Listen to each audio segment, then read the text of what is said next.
O kou kore ke u hupanga I he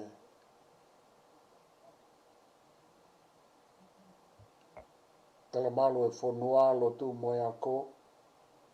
Kai tā ke whakahu koe te tau Polokalama. Whakaosi, whakaako pia me he Univesiale au. I he tau Mitiafaifio. E kou whapapa ki he iai o e ngahi iai I he taangata o e taangata. Pe he whoki ki he Kaifahina o e whanuani te whito ki he matakari nana wala mo nā puria o kwanau tolu a Kenipela ni. O kou whatulo watu he ki he klinisi kalauni ka ko e tama ko tupotoa lukalala me I ha maafu mo ha ngata tupu. Pe he ki he tahine princess kalauni sinai takala. Pe mohona whare kuna mea heni. Pe he whoki e talawhikau lahi o Tonga ki Australia tahine princess ko la tu fui peka tuku aho. Ka maanga I haa kotoa. Kadaki. Pe he whoki ki he kautau I whanua. Wharea matapure kau tak whapolitikare, kau taki lotu ngai kupwhikau aki mo e Tonga kotoa pe o ke mea mai me he tapakehe o I kolope. O ko I heni pe mo e purelahi o Univesiale au ko ia ai whaafe ki e aoni ko ia une whaosi ai mau Polokalama whaako ki aoni pe mo e tauni. Palofesa Inoke Fotu Hu'akau pe piloa ko Kaifahina pe ko Univesiale o iai.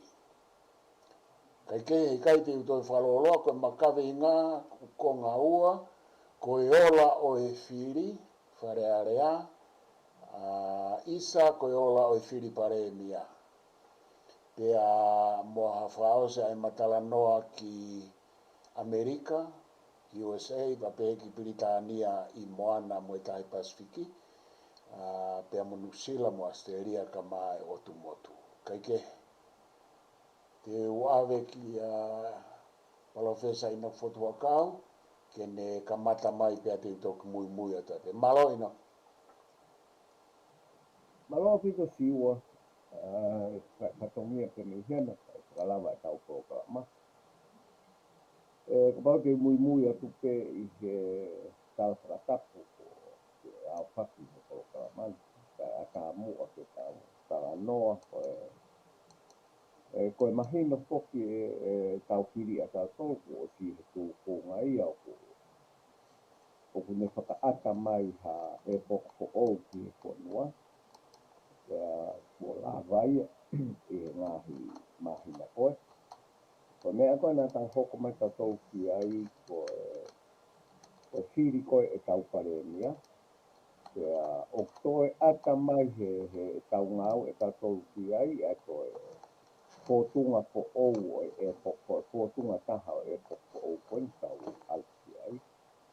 Ai kamata ke ha mai ai Fili tau ataina I he sahai ai hou eiki pea mo sahai ai kakai o nau tau ataina kau whafonga pe ko pepe ha tapaaki te nau pōpō ki ai Pe koe whailonga lelei au pito ia Siosiua ke tau ngau e whapolitikare ai mao e taina tau ataina koe Me koutu ia o ku mau pe ai ngā we ia I he tapaaki koe Ke kapau ku asimahe koe ki tau ilo poko na whakaiti. Ki apau asimai na ea kau no pere na whiri aisa ke ea kau no pere na whiri kasovaren. Ko mea whaafu ofa ia siua. Ke nau o mai o ke he me o na tau sio ke whakakulupu te nau pōpō ke kau whafofoka ia tokolahi. Ka au alu pe ia o tau ataina kau no pere. Ka tō tau ataina mo e kapau rewa te koe tau kamatai. Te whaingo pua rewa te tau lava ho tau Falealea a tau tōruia o me vai le rei po pure I ato e ngāu e pure angahi kai mlahi. Ai koe na tau kaamu na kai te koe lava he ngahi pure anga koe he koe I koe tau whapahai. Pea koe ne tuku ia koe ki he kaha u o koe whailonga le rei au pito e siua pa ko pōpō au pito tala monu ki he pare mia fo ou mo ene te unga aue pe au ko te neo o koe ke o mai ene kapneti ka ko asi mai mene ngā aue kapneti te pōpō lahi au pito ki ngā aue whakataha. Ua ose whiri pare mia ia koe mea te heie. Ko kabineti e whonua e Fili pe ia me Falealea whakataha. Apau koe hawhahinga uhinga e ake ai ka whaake ka kai mai pōpō ki ai o ku whakanatula pe whainga mea te he siu. Ka ku asi mai mei he ngai whakamatala koe ku asi mai a honi koe kabineti le lei au pita tau mau. Pea oku ngā ua te ai pare mia ia te whakakau kātoa e Falealea i he potu ko ia o te ano.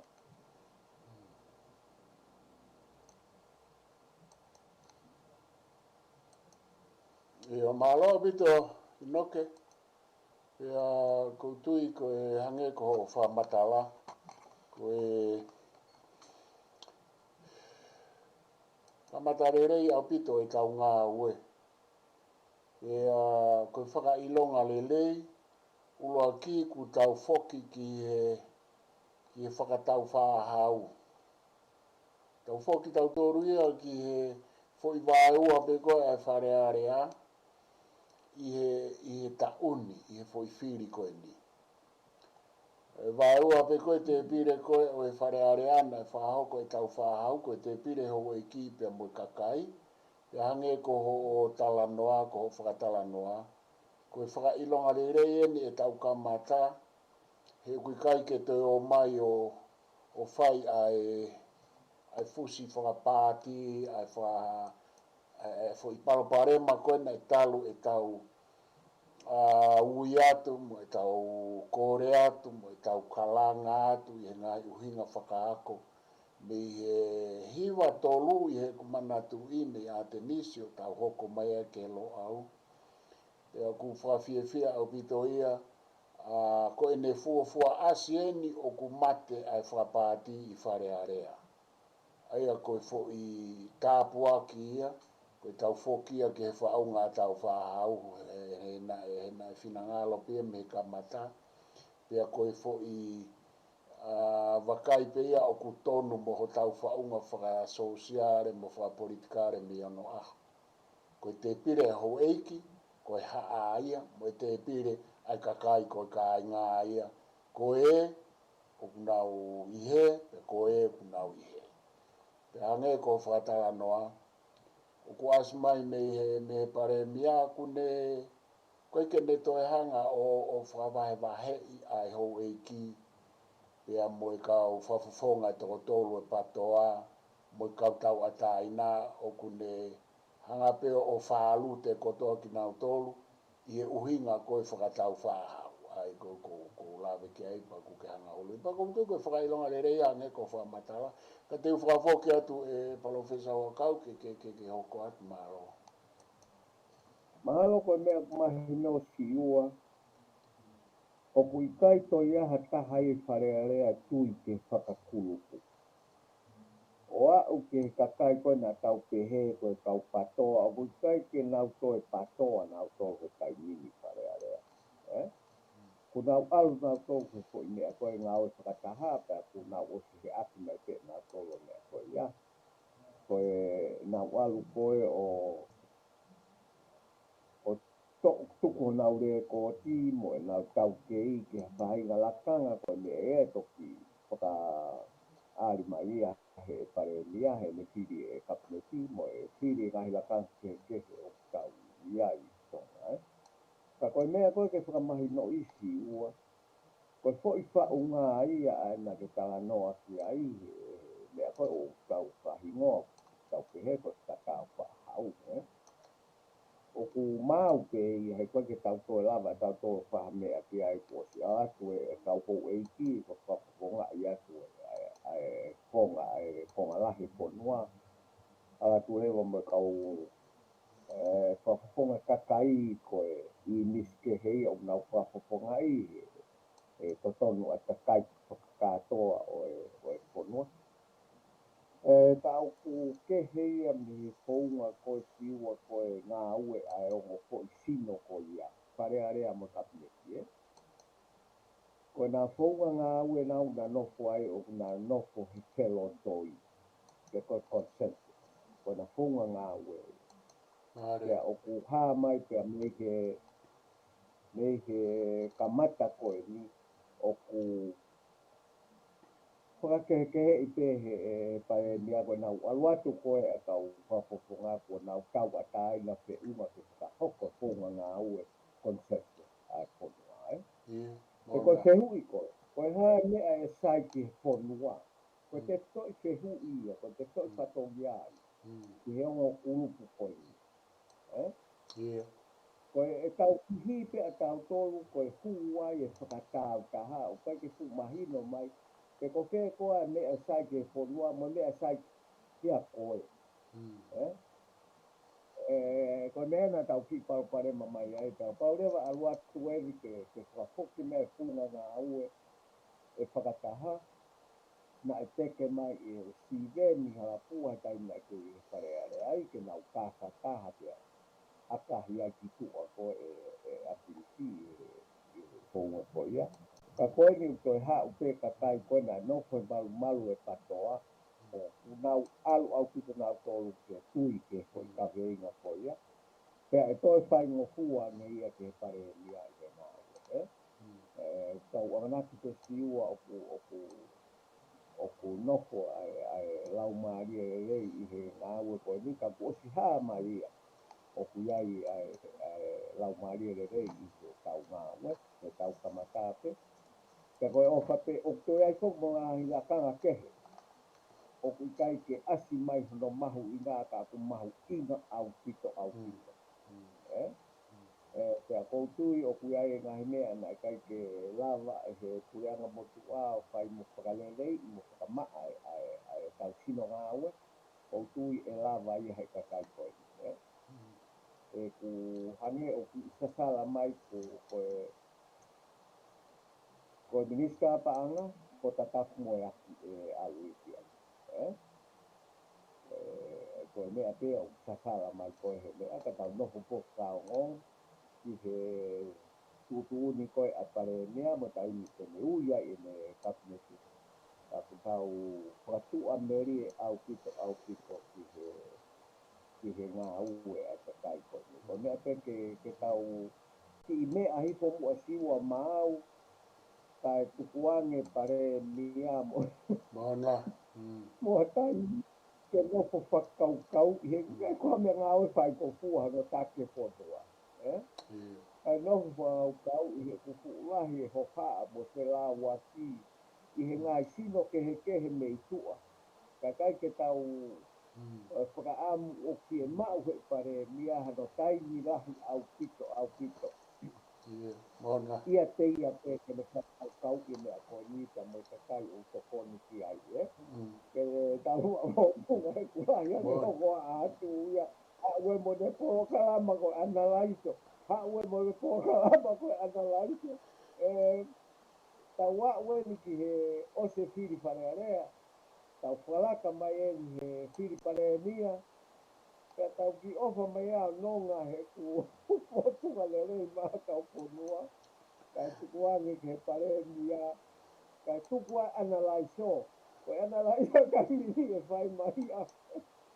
E kai ko tui au e Kaifahina o ku i kai ko e analaiso ka koe o atu ai fie mau mo e whakamahamaha ke maorunga ngea he mea kōku hoko ko e analaiso foki ko e tau mahino i ko hano analaiso ai mo ni mea ka koe kautama koe ni koe kia mea i he tokolahe ka kai kunau u tala kunau analaiso me aka koe nau fie mau ia nau tō aia koe nau pe atu pehe ngaro ia nau tō o ku tau alo atu pe koe tau alang koe ki loto koe ki he fo i senta o ku toi lahi ange e tau nofo i tu amo e whakangata mai e umea ai ku tau ata atu ke tau hanga o Fili tau kau whafofonga pa ku atu mo tau mahalo ke kau kandidate mo tau Fotu pea oskoia pea tau hoko mai ke Filiparemia ko kamata poko Filiparemia kamata ke tau alu foki fo i loto sentau kamata reu ke si ai to tono mo to uhinga ke tau to nofo ai atu hange pe ko me kona tau fai ko helo au ko tau hanga pe tau to ruia o lia tu pe ko hanga pe tau Fotu o tau kau fafofonga mata lelei ke na hoko ko paremia pa ko tau foi to ko ua ni na candidate fra o si na tau mo tau foi to ko to na to o he fare pa tau fa MALO pe ai ne ngo ka pa ko ai pe uhinga malunga fo ki ai fare pe ho mo mai to tau foi to ko pe na Fotu helo au pe ho mo mai paremia ai to ta na Fotu helo au pe hoa pe ia mo la mari le ka ai fare ka pe ko tau nga tape ko nga ga no a ko nga ko o mai ai poini ko ia lo au Kaifahina ai e pa ko tau nga tape na ke tau to e ka watu hame a ke tau to e whaka uhinga atu mo tau to e analaiso ai fo i loto fatongia ngā ue pea e whare he malo e konistu tone mo lao mo ono ngā i tutu ka ko me ego fato ngai mahalo fie mau ke tau to koni lahi ai ke o tau ka inga ke whakawhai ke he e fie mau mo me au ko hoko pea ilo i ho tau ngata anga ange ko to fola ko e la ko unga fonua ta in ko kunsalo tu potolo tau takahano fo no sia kare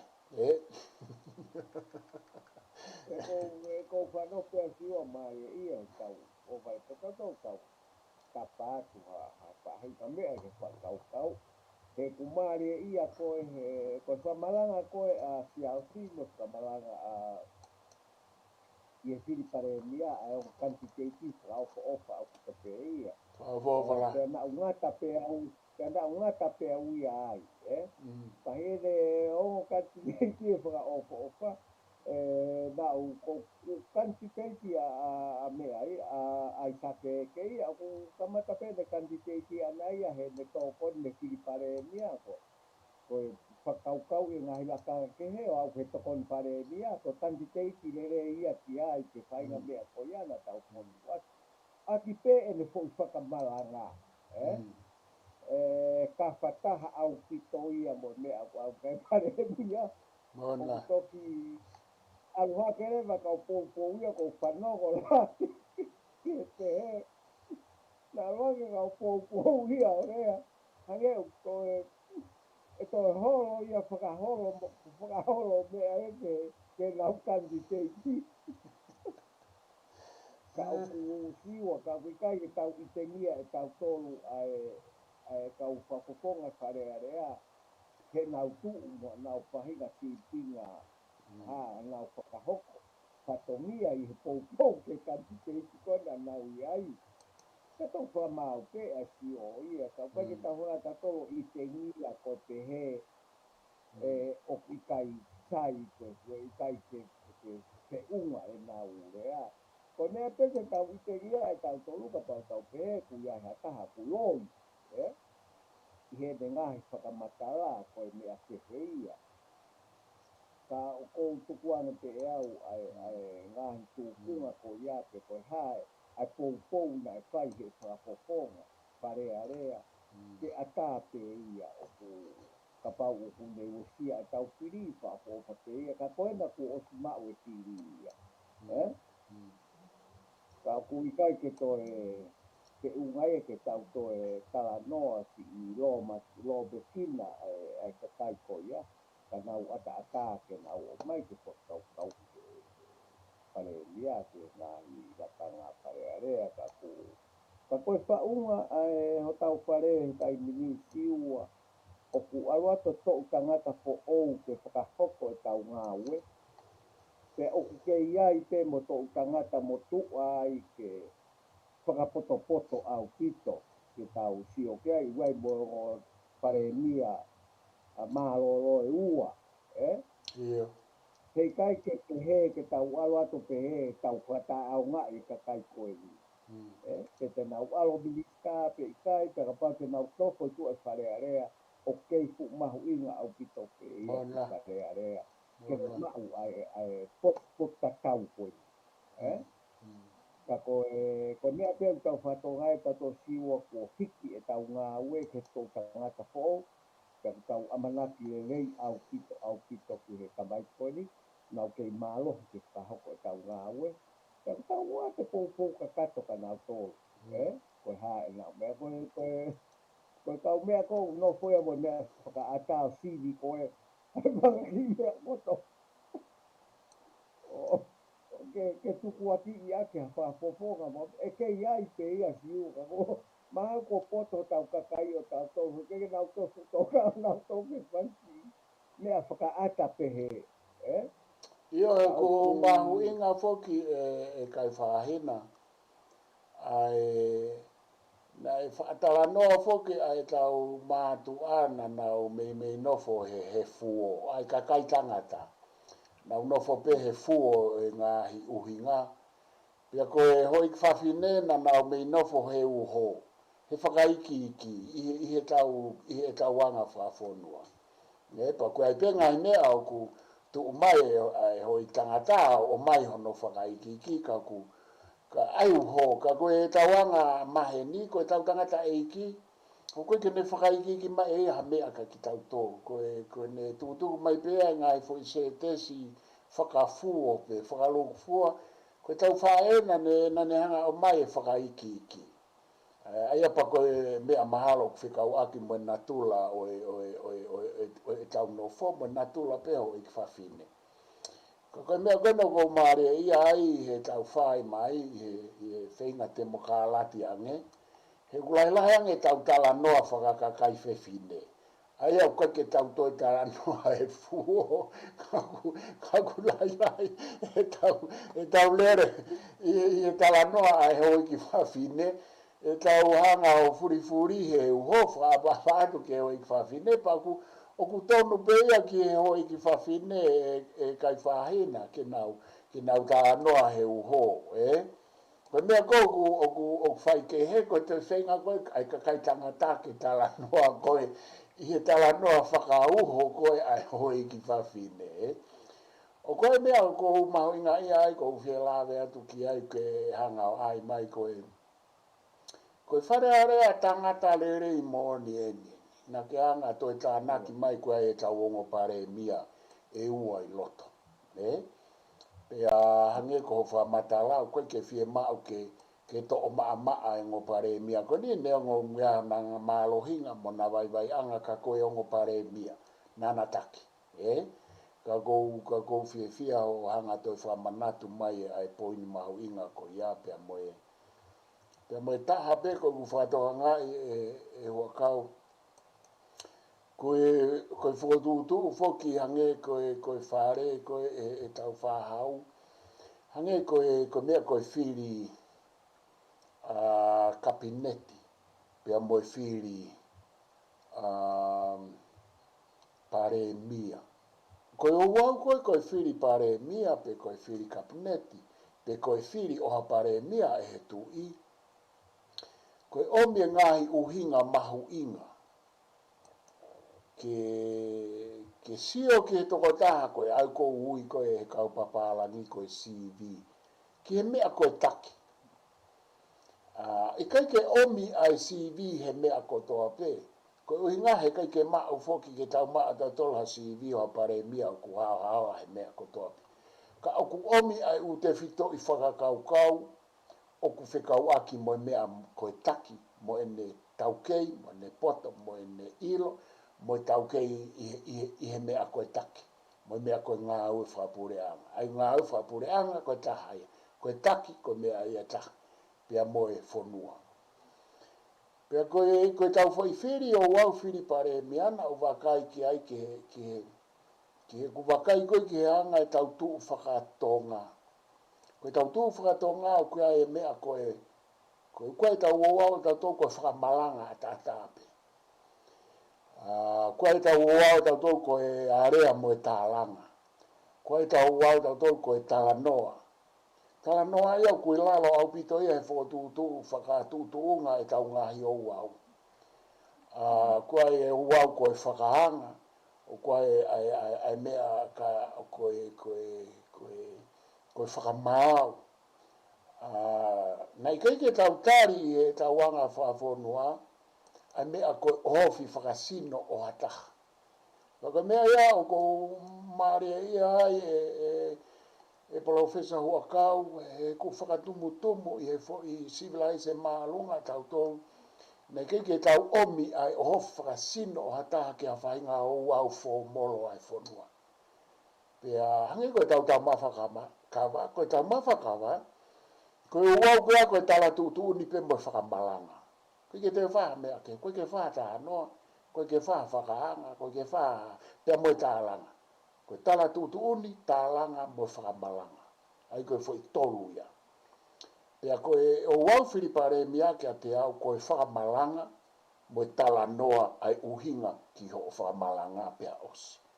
O kui kai whaia, o kui kai whaia ha tālanga, o kui kai whaia ha whakaanga, pea koe o hofi whakasino, o kapuia i hao wau whakatonga. Pea koe area, koe wakai koe ke area, koe tānaki o tālanga mo tala noa e mawai area. Ai o koe ke wha area i konga o tālanga. Ka o mai e tala noa, whatonga i whamalanga e tau kau whafofonga ni. Pea hange koe whamalanga koe ai ongo kantiteiti. Ma alahi au pito, lo ua naua. Na whakamalanga pe i ena tau mua, mo ena kaweinga ngā ue mo e hafua. Pena oswei penao. Kai ke na whakaanga e tamakoi, ke tamakoi, kai ke whakaanga, kai ke whakatupu hamea ke na whakamau ake, kai ke whakatupu hamea ke na tālanga, kai ke whakatupu hamea ke na oho whakasina. Na hawa me o mea koe a heanga e tau wakai at me loa. Pea hoko rewa e fo i wau Filipare mea, koe mea pena e hoko ai, koe asmai hani i toko si ai whakaanga, mo e whakamau, mo e oho whakasino, mo e whakatupu tālanga. Aia koe umea ia nei keike tau amanake hoko, o koe ke ata ia, o koe ke whakata whakonisu tone mo whakalao, mo whakamolare i whainga au wau pēni. O whakata he Falealea. Ai umea lahi ai, kai ke kau e oho whakasino. Kai ke Hu'akau koe kulaga ke peki ai, kai whafoke atu ke hoko atu. Me maari e koe e tau mea whakatonga. Iyo.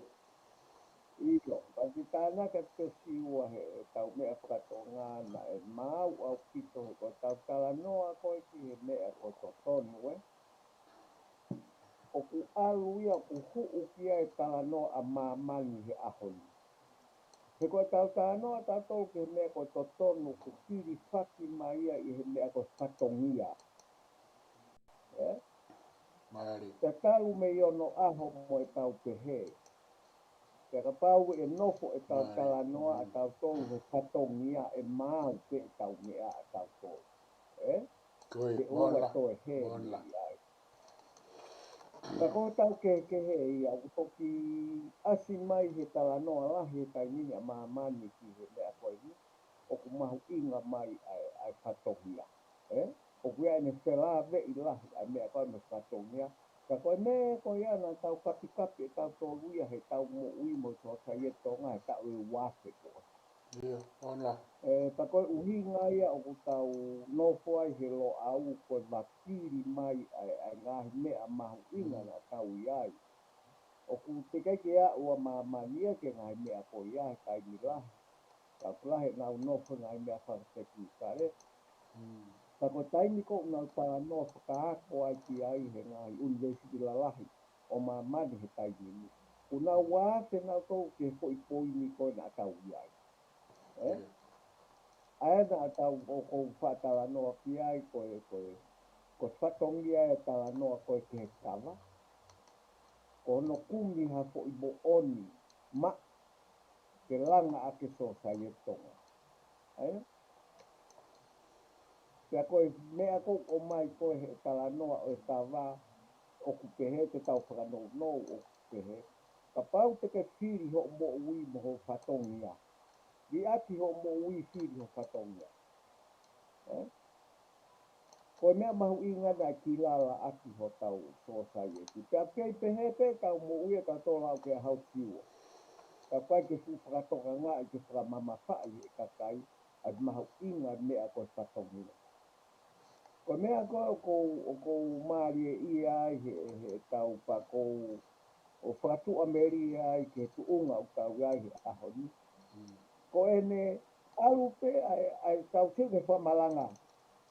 O ki tō ki tua me he ngahi te fito te fito whatongia mo mea pau tau ka no kia. Ko i loia he kakai. Ko lai ngā urea e kakai nai hala nai hala. Pea koe whailoa le re ia siua ai tūkunga ko ia ki tau ai. Ki ai. Pea lava pehe e kakai a tala. Ai tala noa whatongia me he tala noa lau mo ngahi mea pehe. No mono i niske pehe o mea ko tala noa. Pea koe mea nai haa mai he wawe au pito piki apu mai e mea ai au pehe ku. Ma lalo rea hai. O whakawhau e ngahi rea. Ka ku whailoa e rea ia. Ka ki tau hanga toka taimi ko tau nofua he fuo ma whatongia. Ke tau kai ke tau fuhanga e tau tōru o tā palasia taha koe uhinga na e pehe. Na ia e tō nou. Kai ofa peke ako me tō nou kia. Ke tō e sā ia ne whai whatongia. He ku kei loto pe Falealea. Ko nea e tau mahuinga i a kiwa. E koe iai whai ngā maaria tau tōu ke tau wako mau pe. Ki hangai peha rati la lahi o tau wha. Ka koe tāna rea te tiwa, koe whahinga ke koe ia te uhinga pe koe. Koe anga e mo ui, e tau mo ui whakatonga mo e tau siwa i tena tau nofo tau tōu i mea ko whatonga. Pea o tau kei te e tau tōu, koe ne hiri a peha whatongia. Whaka o ke mate koe ki ai. O mai he talanua e tā koe mea ia koe o kou tui koe na ane whaka i nisi mai. Ko no kumi a veli, pe koha mo oni tu umau, ke langa ati ho tau sōtai ki ko o. Koe mea me whakahuba e o au koe tau kei te he te siwa, pa ata mai me he ngahi mea koe ni, o ku aru au pito tau whakai ke au pito i he ngahi te hālaki, kia koutui e te he te e nau tala noa ki o nau kau whakafokonga, tala noa ki he tau whaiwhatongia e tau kabineti ki whanua, mo tau tala noa, tau alu atu siua, he halanga o ku whaka ofa au pito ki Siosiua ai. I he ne hala mai koe he taimi.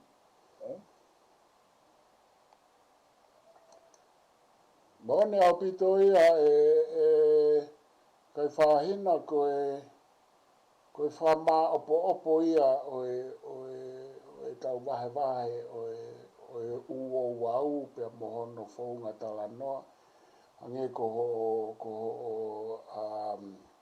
tala noa mai ki ai whakakaukau o whataungia. Pea koutui pe i ai ngā hitaimi e malawa ke mapuna hake ai mahino mo uhinga mo loloto. Whaalahi mākupu mo looloa o whakakaukau o whatongia. Me e tau ilo mo poto mo tui whakatonga ki ai. Ke malawa ke inasi ai a Mamani. Koe maoni au pito ia o hanga whamanatu mai ai whatongia, ai makehe atu, loloto atu ai tau hanga whakauhinga ai. Nai hanga nai whai foki koe ku toke taa foki he whatongia, he whakauka he whatongia, pea kou whia lawe peki ai ko inga ko hota anoa, na ke o mai poini koe, ai mahu inga, he mahu inga ke lava ke inasi a Mamani i he tau ilo koe mo poto, mo tau kei he whatongia, pea fōu mai mei mua au hau he kau lo au. Ka kou whia lawe peki ai Kaifahina ko inga he ku, nai hanga he ku supervisor Profesa Peter Kamareri me ma Univesiale koe ni he ni Universiti Katolika. O ne hanga o siofi koe, ai fo I whakaukau koe, a tau tolu whakatonga koe ke whatongia me ku FCC. Ne hanga rewa tala mai ke ai hama fo I artikolo ke pulusi ke ma whakataha.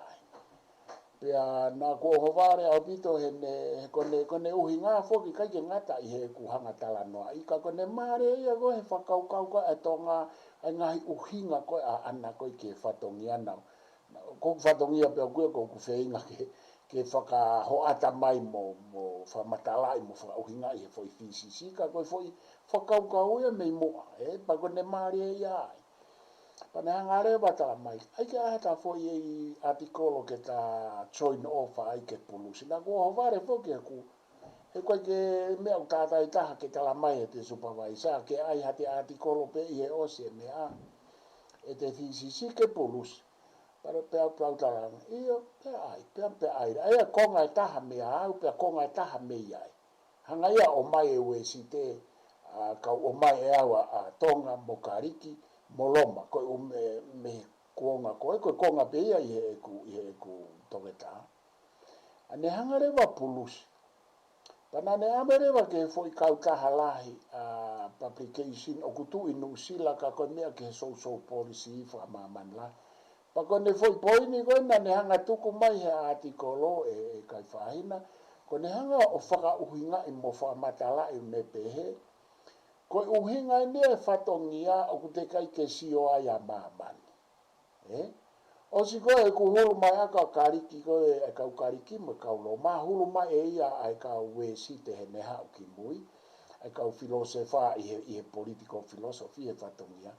Pane hangare vai o au whangatuku he mafoi artikolo. Koe uhinga koe whatongia mei Tonga. Ai ni koe o ku whangahoko atu I he ngā aue a Siosiua Lafitani. Koe uhinga ia e fie mau ia ke awe ki he tauti peiti o e whatongia. He malawa ke nehanga ia se tolo e umea lahi I he fihi I he talanoa I o e whatongia. Pea kua puluse ai foi artikolo ia. Foi kautaha lahi wha Mamani koe ne social policy. Tikai ke u mau ki he whakaiki ha u responses mai mo ha u tohi ki ai. Ai ke utok whenga ke supervisor, he koe ia kune toka ngai, Ka koe ku poini mahu inga, koe mea koe ko hanga wha manatu mai ai loloto, wha alahi ma kupu loloa, o e tau whakaukau ke whatongia Hu'akau. Pa ku whakamo ni mai ia e ma University, whakamo ni mai supervisor, hanga ia whakaose ake ma artikolo ne pehe koe solution ai fo isio atonga ke whatongia, ki he Palofesa whatongia he political philosophy. Hu'akau, kai whawhoke. O ku moonia siua he koe. O ku kai ke fuhoha au ke mea koe ni koe Moana mo mea koe ia. O koe ke fuhoha kia. Ko mea ko ngā ke ai ke ai nofo koe ai ro au mo le ngā ue ke makiri hake e tau ngahi mea mahu inga. Ke tau sio ange pe koe haha mea ke tau sili ai tēna ne tataki e ai whonua I he lau ia ke taku. Ke tau o mai nā tokoni ke tau tolu he ahoni. Pea koe kai ko ia pesi ua koe whatongia. O toi ai mo aluia ai saianisi he ahoni kamata ke iai e kau saianisi ngau talanoa ki he mahu inga mea ko le liu ko change. Pea nau o mai e poini nā tau nofo ai nai kai ke mahu inga ai taimi ia. Whaka Univesiale kia tau tolu. O si polahi mai he Univesiale ne taimi ai. Ka tau nofo he ririu. O tala noa kau saianisi ahoni. Ke hoi mea koia. He koutu ia o ki ai koe ngā aue maonga ne o ngā aue maonga we Sitaleki he mo iuni tai. Ai tai. Ke whakamatalai ai e koe. Ka toi ai kau saianisi lahi ahoni. O kunau o mai ke nofo mu ai tau tala noa ki he taimi. ko Fotu pe ia taha lili ko tau peinga te watala ia ke mea ko lili na tau osi ai tau tau siwa Moana. Kaya ko kaya ko usi lai se motu ala lahi na nere mana tau he mea ko ia ka ku tau hau ko tau tau he ko time space mo ko tau ngawa ke tau time na tau ngawa ke tau tau ki whakangawe i he taime taima ko tā ha ko tā kia mo ni pe ke tā ka ko taimi ko ngā ue whakawesi te a te he ko in a sense of time ko taha ngai dimension o toi lahe kau sai anisi o nau tō siu whare reiki ai te aho te anga te hana tō whakahu mo toi whakaukau ai ku ai taimi mo mea ko tau ilo o kuiai ko Sikei te mo mea tau ilo o kuiai e tā ko change ka ku tau tala noa tau tau ke taimi o hange ko change i kai o ku tokolahi o ku ka koe pratahata pe siwa o ku i kai koe mea pe e ku tau hanga to o mai o ari ate i tehe tau kio o ku toi ai te ngahi mea tehe ia whaka ngā ue na tehe te e tau ngā ue e tau tau ki ai me tau ki i siwa se me he mea kua au te a Mamani ko ka kou siwa kai nuru ko kamata ke asi Mamani ke nau tala noa pia mo ke asi mai kau sa isi ke nau tala noa pe i he tapa kotoa pe o ta hange ko tawina ko ni ta hanga ka ari mai ai whatongia kia mo tai ka koe anga pe ka tala noa e koe hange ko ho tawa noa Kaifahina o ku lahi au pito u te fito i whakaukau o ku hoa mo e tala noa koe ki he filosofia o a whonua ai world view ai uhinga koe world view pa ku lahi e tau whakaukau a tau tōru ki ai koe hange koe kuke toi omi e whakakaukau koe a tau tōru koe ki he taimi he koe mea e koe kou wakai ki he ikai ki he tauhanga o koe whakaukau koe taimi, koe whakaukau e taha koe vavanga. Koe u whakaukau motua, koe whakaukau, koe whailea koe whakaukau. Koe whakaukau koe ki he tokai maananga ai uhinga whakaelo au. Ngahi keto i whakaukau la lahi. O kulawa ke omi ki he hange ko ho whakatala noa, ki he tala noa whakamaman lahi i he saenisi, pia mo filosofia. O kulawa koe ngahi, ai kona ke hanga whaaui koe ngahi whakaukau, koe ngahi big question, oi civilization mo ilo. Ngahi whehu i lala, koe ngahi whakaukau lala, keto i whakaukau. Ka koutui koe mea ia koe ku MALO hinga ai e tau ngā oe mo e tau teke ku whaihalo au. He ku tau hanga whenga ke whakawhai ke hei hange ko whakatala noa ki he taimi. Koe lo au ia ku tau ngā oe ke whakawhai ke hei ai fo i unitize koe na e whakahoko e kausai ni si ke taimi. Pea mo liri ui a te ia pe hange ku ke whahanga o to o mai e ta Polokalama koe ki he new theories, ki he Univesiale o iai. Koe whai mea ea u MALO hinga ai, pea ku tau siofi e tau tōruia me he u civilise, tau siofi me makape e sainisi, mo ngata anga e sainisi, tau siofi me ngahi ilo motua, pea o mai ki he e tau civilise. Koe MALO hinga ia, pea e tau ngā ue he nā tau nofo tau tōluia, he koe sio koe hange ko ho whakatala noa, koe tau hau koe ki he tala noa tā mo e wā i he mea whakatonga. Koe tau uhinga tau tōluia ki he ngāhi o wau whakae lima mea, mo e whakae tufunga, mo e whakae whaiba. Pea tau uhinga e wā ki he wā whakasosiare mo e wā whakae natura. Pea nei keike tau uhinga tau tolu he tau tala noa tā ki he time i he unitization sense o e taimi. foi mea foi ilo whakasaya nisi ia. Aia koe mea kou hua telo au ke whakawhai ke hei, nai ke kia hatau concept time i unit sense o time. Koe mea nai whakahuang. Pea koutui koe mea ea whe mau ke vete ia e helo au, koe tau tā moe waa na e uhinga kehe. Koe waa kua e ne uhinga whaita tau moe time, ka okuna kehe ke a time i he scientific sense. Ka koutui ko whaahanga hulu mai o mea koe au malawa ke tau toi sio atu, pea tokoni ki hono whaalolo toi e tau tāla noa. Io koe hawe we si te ia he time for conception, tau hau tau tau ia he time for perception. I he tau ngā ue whakaati koe, te toi ke ea si ua kapu. Tau whaamu pe te tau noko i ai ha tai mi lahi ke tau noko mo mao ha tamai ke tau whakapa mā opo ngai mea koe.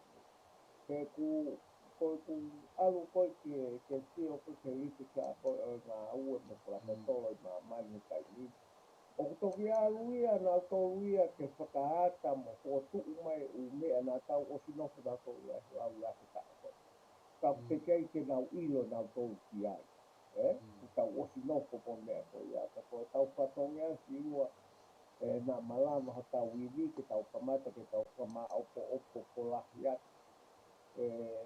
He ilo nā whakatoka ngā i maha sio ke he anga e tau mea ka mahu inga pe ia ke tau tolu pe si ua ke tau kamata sio lere i kia.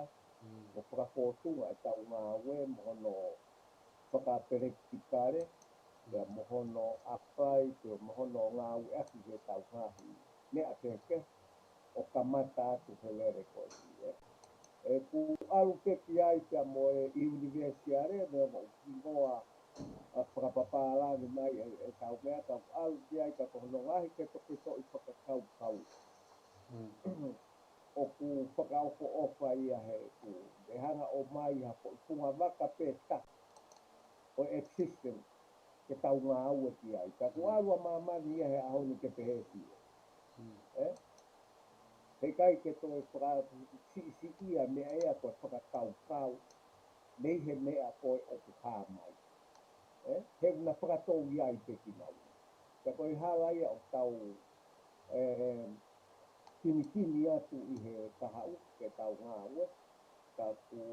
Ka koe mea pe o ko wāre au ki ai siua ko whakailoa lelei mai he ko tui o ku tau kai mua he ngahi alunga e ape ki ai e tāno a Mamani ke kai raki I he me alu atu koe.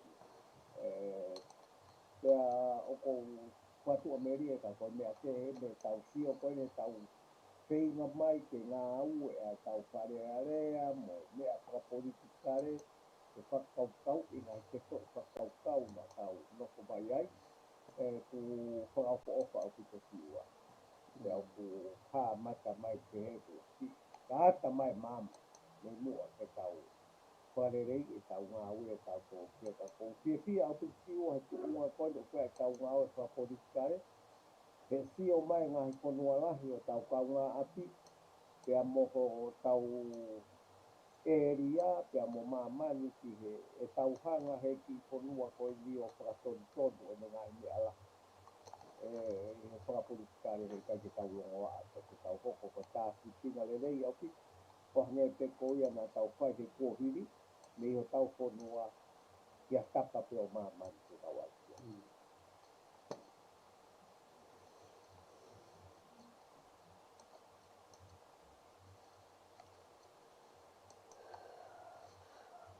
Alo Pito, koe haro ko wakai ke tā i wā, o ku toi ta minite hongo fulu, ka ku tau whakatonga whak me whakalo au, o ku tau pure I pe tau tolo ai time koe ne as an unit. Ka koe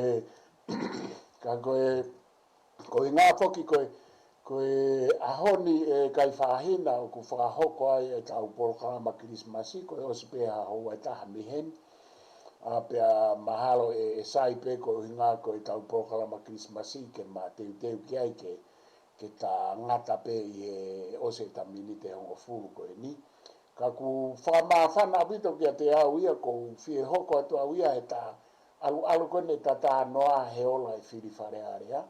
Pea ta hau eno hau ke foipoini mau inga. Koe nai foki ke ta toe tala noa ki Amerika pea mo Pilitania i Moana. Ka koutui koe ku whiunga pe ta tala noa he ta tala noa mai koe ni i he ta hau pe ni whakanatula pe ta noa.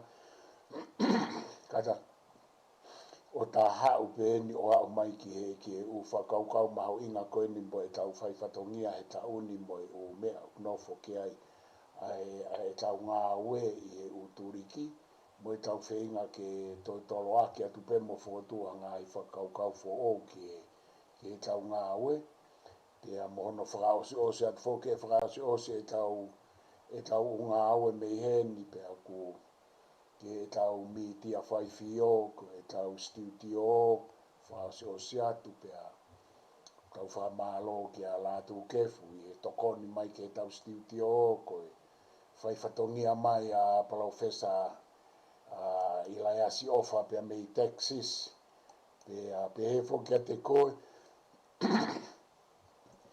pia mo Luciane ko Luisa, pia MALO mo tokon mai me matau mananga Sene ke whaaosi mo ne whakanau e tau studio i tau whaaosi ngā koe ni pia mo whakatuto mai whoki e Kaifahina e Palofesa e lai asi ofa ke tohiki i tau teknolosia ai u Polokalama mo u studio i he tau fo'ou i he tau whaawa tau studio fo'ou tau hanga ki ai ka koutui koe Konga pea mahalo ko fie omi ki ai tatala noa ke ta whaaose a ke he ta uni pea mo whai hao wakai ki he tau ngā unu atu koe ni na e ma Polokalama ko fie lawe whaaose ki ai pea na e sai pena ke mamata ai ane afi pea mo Palofesa toke tāte i te kairi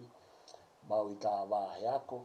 Pea mo e u whakaamu na ne whakaamu mai koe uloa ki ke tau toisio ki e tau ngā ue whakaluku fua ai kaua ko ki he liliu rea. Mea tau tolu pe ia tuku ke he kau liliu tohi tapu mo e whatongia ai kau liliu rea e pureanga. Pea na ma tala noa tu o ua mai ki ai. Ai mahu inga ke tau whariki rei whakaako pea firi tangata mo whewhine lei mai me umala e ki no tala noa e mea koe liliu rea. Au kai ke whiunga ai ki toko sii kuna o skamata mai, hangi koe mea kuna o skamata mai whaafof. Ka ku kei fie mao ke tau toi sio whakalerei ki ai whakaluku fua i he tau tua kaua kotonga pea ku tataki atu mehelo au pea mo na Univesiale nau tolu mo e tau Tongan Research Association. Ko mea tahna ne tokanga ki ai ko tokanga ki ngahi ki he puke mohono malui ai ngahi whakaukau ilo mo poto mo tau kei whakatonga motua. Koe mea e ua na matala noa ki ai ke kau he ngahi mea ki he tau fo'o. Pea kune whakatutu atu ai tau ngahi whaunga ki ai mo e tau Polokalama ke. Pea koe whakaosi, koe matala noa ki he mahu inga ke tau hanga whakamanatu. Ai ngahi o wau mahu inga na e hoko he kohirika. Kune hanga puke mai e umea lah ki he ki ho tau talamo historia. Pea ku kaumu, maha koe fo i mea lalahi e tolu Kaifahina kai tuku atu ki a koe na kua tānaki mai mao whakaukau ki ai.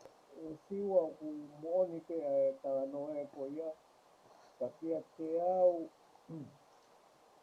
Ana whakaukau atu koe ki he lo au he tau ngā au e koe ki he waa ko ia o tau ka amu ke whakatoka. Ko tau tānoa pe ki he rea si ua o ku tuuloto ai ai tohi kalama whakatonga ia na e tohi e se si uti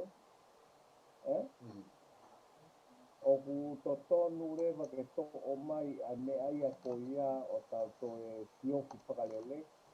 O ku nau ki tamata ngā ua mai ki ai.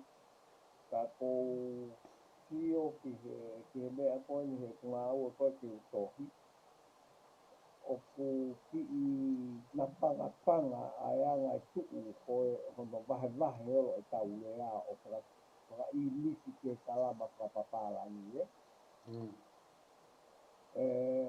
Pea o kuiai e kahi mea ko uririu ka te toku tato kānoa pea o kuiai he tau semina i Tonga pe ko a tau semina.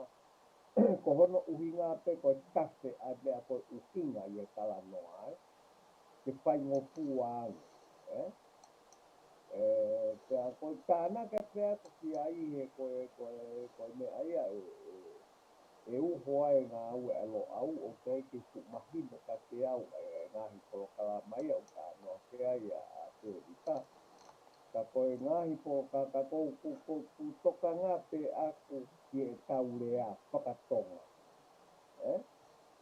O kai ke to e fu o haa au kia mea te tokanga kia te rita mo mea ke te tu whakalahi ka kou tāna ki atu ke aku Ko pau ke tau sio ke mea tō ku ofi toki. Ke ngā koe mea koe utana ke atu koe rea te whakairia e tau rea. Mono ririu mo mea koe. Koe konga pēa o whai ngofua ke e ka pēa. Ka kono whakarerei i ko e tau rea i he uho koe e ngā au. O e kalama ku ofi toki. Whakatonga. Ke tau toe iai haki kaimi ke mo tau. Te rei ke umao e hataha si ua. Ko iai hake ngā au e whakate whito ki he mea koia. Tau ku Fotu a te aku ko ne e te tau au tato ke heo au. Pea ofa peke mau ho tata mai ke nau ngā au e ki ai. Ka ko stepu hono hoko a ririu kona koe whakairia e ngā hirea no hākua. O ku whaafo ofa pe ia. Ka tau kamata me he uho ko e mea ko tau ngā ua mai aki he ngahi tau e wangea koe ko osi. Ke tau toi sio whakarere i ki au wakai. Te ku tonu hono whakapotunga e tau kalama o whakatatau ki e tau rea mo e tau uoho. Ka koe mea sio o ko mahu inga ia ai au helo au ke kamata ngā au tia. Te a whakalahi atu ki he ngā ua koe ni koe toko mea o ku haa mai kia i a te rita. Palofesa Kaili, pea koutui o ku lahi au pite tau ngā ue ke hoko mai ki ngahi ke tau ko ou mo ngahi kai i koe tīma. Aloha pito Kaifahina koe talanoa mo oni fokia ki e tohi koe a Churchwood ki e ne tohi ririurea mo e kalama. E koe o kulere foki e tau koos foki i e rea whakatonga, tau whakataha i foki e rea mo historia mo culture wa ko i whakataha. Pea koe tau postgraduate ne ua, nana o si lere ai pea na e mei ose na postgraduate ka koe uhinga koe COVID koe na fandi anaua ke na o ankitong. Iyo. Ka koe kuhinga e kulawe ki ai, he koe mea koe na tau ako i ai pa na akuhanga ako i. Na aku ako i ai ai kalama whakatonga o whakatatau ki he uhinga whakatonga mo e tauta. Ne kei o ngā oe aki au e kalama whapapalangi o au ke kalama a Churchwood. He na usio au iau Palofesa ia, koe kalama whakapapalangi. Kana e iai foke e tau kalama a tau tau whakatonga o uhinga o make sense o uhinga pe ia ki he talanoa ai tonga. Ai koe mea ena kua ngā koe. Pea wako i rewa whakatau hoa, hange koe mea kou ke tāna. Pau whakatau hoa rewa ai uhinga whakatonga, moi uhinga o whakapapālangi, pia moi uhinga kalama whakatonga, moi uhinga. O whakawhaike ke hei whukia e au Kaifahina he ngahi fo i kōsiko ia. Pea aire wai a whawhi hoko taki a ki he historia moi kautsa ai uhinga na ai kehe kehe ai. He uhinga e ne kehe kehe ko uhinga ko e ne hau me heanga whakawhonua pea moi historia. Pea moi anga ai whakakaukau koe ai tonga i he ene whakakaukau mo ene Vavanga. Pa koutu i uke toi tānaki mai ko ene uke toi tānaki mai ho ngā ue ki ai.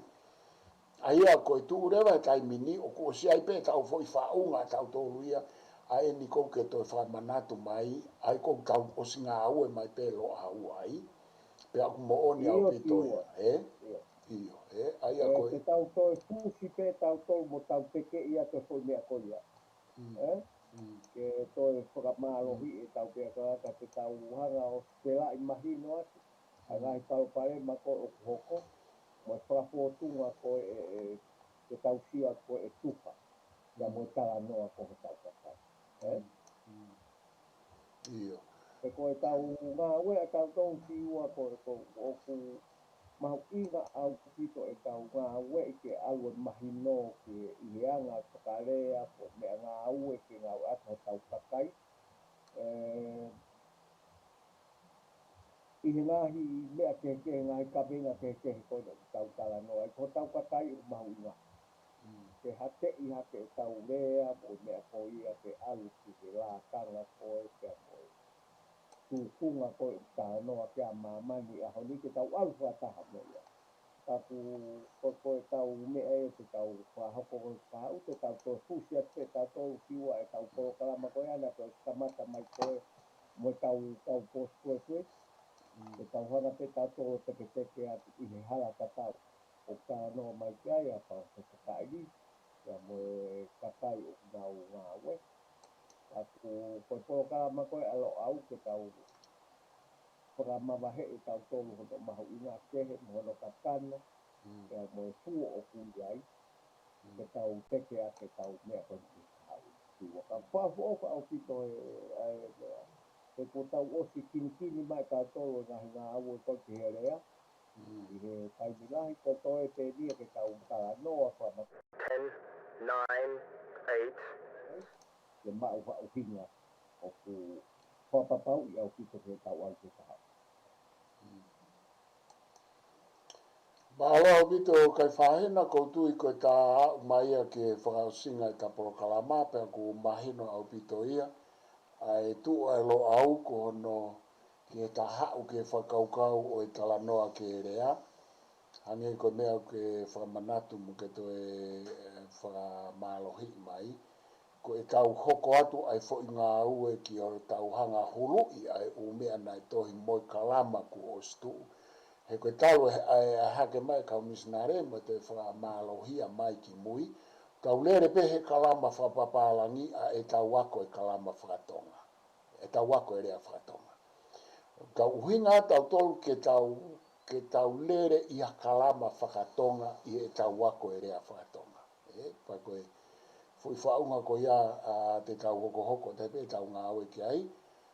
Neongo ai ngahi whakaukau koe ni ki ono tokonia mo pātoloaki ai u Fotu koe ni kutuku mai e mau i tā wāhe ako. Kai ke kai te aha mea e Hu'akau ke to e tānaki mai pe a whangatuku kia e tā Polokalama ki mua pe tā tatau ki he tā uni. I kai siua ko e mea peo ku ko tāni a kuongo ke lo au mapaki atu ho to ngahi kuku koe di Sitaleki Finau. Palofesa Sitaleki Finau ka wongo i au pito ai kapau na whakawāwa mea ko tau Univesiale ke whakaheka tau toko ua ko ia. Taku atu ofalahi au pito mea ke au kia e seta ko e whamiri mo whanau mo whamiri. Ki he MALO ko ni Palofesa Sitaleki Finau.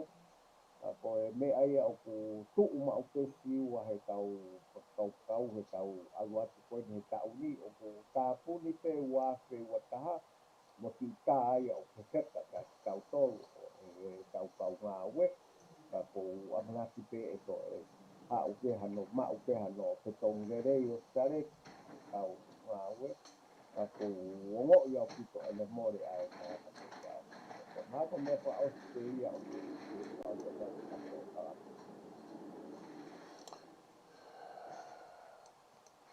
Malo pito Hu'akau pea ko e ngataanga ia e hoik mo tau kainga ai tau Polokalama whakaako whaosi ai Univesiale au ke tau ni. Pea kou whamalo at ka te koe e Hu'akau i e lava lerei ai tau Polokalama whaosi mo lava o ke mai kou lawe i pe koe kai koha aho ngā uen ka te koe ka kuke kei lava mai pe me ki ap ngā ue whaoko mai tau Polokalama. Pea whamalo i ngā hi tataki mo i ngā hi whaiwhatongia kotoa pe. Pea kou whamalo ke o ik mo tau kāinga kotoa pe na mou kau mai. I he tapa ke ngā hi Polokalama e lo au. Whakaako, ngā hi Polokalama whaasosiare, whapolitikare, ki he anga whaafonua mo i ngā hi mea keke. Whamalo lahi ka te kumutoru, ko ngata anga ai whaiwhatongia ki he tauni.